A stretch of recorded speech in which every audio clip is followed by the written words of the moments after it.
I gotta stop crucifying me in the comments for not liking the edits because everybody got their own opinions, man. Damn, she look pretty hot right there. It's like an 8-bit version of Chainsaw Man on the TV. Seen in the preview, they was all having dinner this episode. So they probably got out of the hotel. Yeah, I'm really fucking with this 8-bit shit.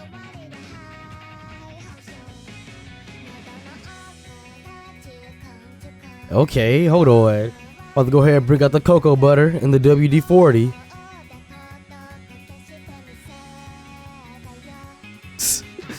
Look at Par ass.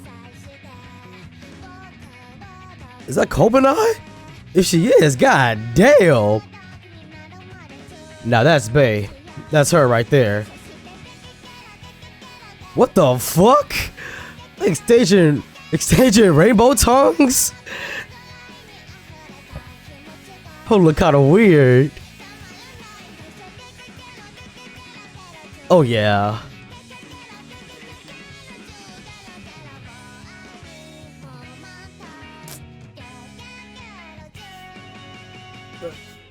Yeah.